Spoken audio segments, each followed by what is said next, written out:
Well, hey y'all, I wanted to hop on this afternoon. I'm usually behind the camera. I write a lot and I do videos that are not live, but I wanted to hop on this afternoon live and offer a word of encouragement. I don't know about you, but our state has opened back up and people are getting back out, and I've had more opportunity to be around people. And I know we were in a restaurant and my waitress had to serve me with a mask on and all I could see were her eyes. I have no idea what she looks like. And then we were at church and we can't hug anyone, you can't shake hands, and it's just kind of a strange season. As I've talked to some of you, you've expressed that it's strange for you right now. And so I thought it would be good this afternoon to hop on and just offer a word of encouragement that the Lord has given me. And maybe this will encourage you. And to go with this, I've also put together a little devotional and I'm going to put it in the comments below. And so after I share this, just a real short devotional, if you would like to have a copy, I've typed one up and I'm going to put it below in the comments, and you are welcome to have that. Maybe that will encourage you. But this week I went to a familiar passage that you may know and love like I do. It's from Hebrews 12. In verse 1, it says, "Therefore, since we are surrounded by such a huge crowd of witnesses to the life of faith, let us strip off every weight that holds us down, especially the sin that easily trips us up. And let us run with endurance the race that is set before us. We do this by keeping our eyes on Jesus, the author and finisher of our faith." There are a few things that we can remember when we're struggling or when life gets weird, and that's what I wanted to share today. You know, one of the first things we remember in this verse, it says to remember the witnesses that have gone before us. And you know, if you think about those witnesses, those are those people in Hebrews chapter 11 who lived a life of faith. Abraham, Isaac, Jacob, Joseph, those who walked before us. And it's interesting, and when I was in seminary, we had this discussion, could the people see us, those witnesses? And we don't know if they're in a great stadium watching our race or if they're just there as our example. But what we can do is we can remember that someone has gone before us and someone has paved the way, and people before us have been through much worse than what we're going through right now. And so I want to encourage you, don't get discouraged. Remember, other people have lived through the kinds of things we're going through and they've made it. One of the ways Scripture tells us that we hold on is we remember those who've gone before us. Now let me give you a second remember. The Scripture also says, remember, this is a marathon, not a sprint. I sometimes would like it to be one lap. And for whatever reason, this COVID is becoming more than one lap. And so for most of us, we thought it'd be over by now, and we're just getting started. Probably this is going to last a lot longer than we thought. And the Bible tells us to remember that we're running a race with endurance that's set before us. It's not a sprint. But you know what I love knowing about life is that this is just a season.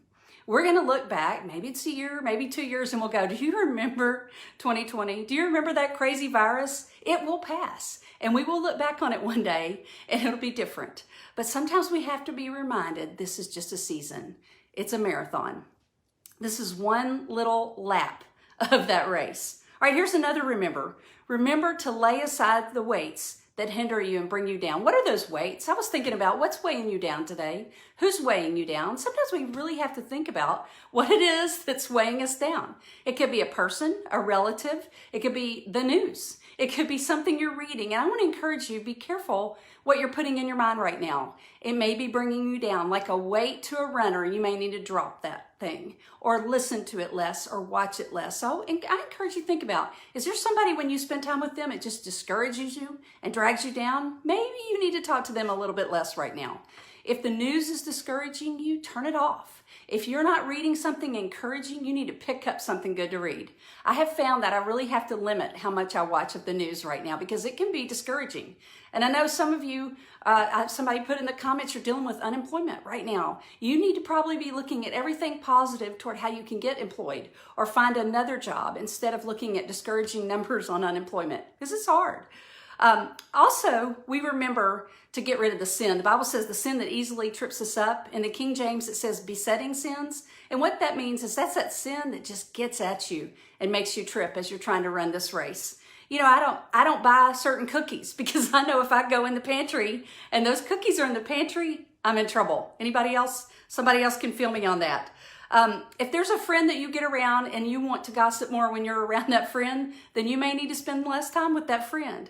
Maybe your besetting sin is an attitude. For most of us, it is. I know for me, many mornings I have to get up and I have to say, Lord, who do I need to forgive? What do I need to let go of? What baggage am I holding on to from yesterday? And so I encourage you, Scripture says, get rid of those sins that easily trip you up. Is there anybody you need to forgive today? Is there anything you just need to let go of? Is there something you need to drop today so you can run this race better? And then there's just one more, remember, and it's maybe the most important one. And then verse 2 of Hebrews 12, it says, fix your eyes on Jesus, or keep looking to Jesus, the author and perfecter of your faith.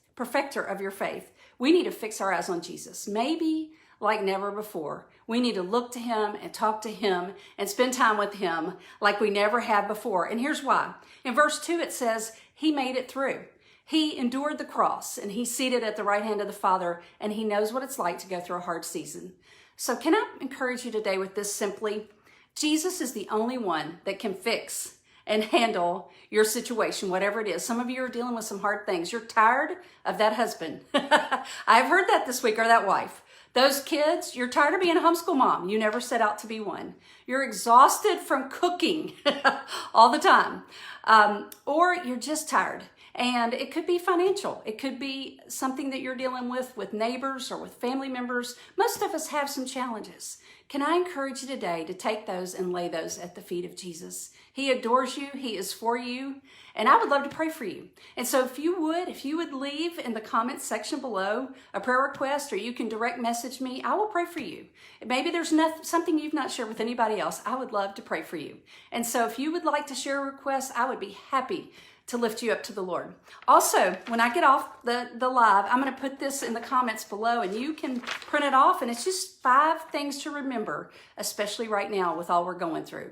I wonder if I could pray for you before I get off the live. And thank you. I see a lot of fun faces on here, so it's good to see everybody. I miss seeing people. Maybe you're like me. I'm one of those people that likes to be with people.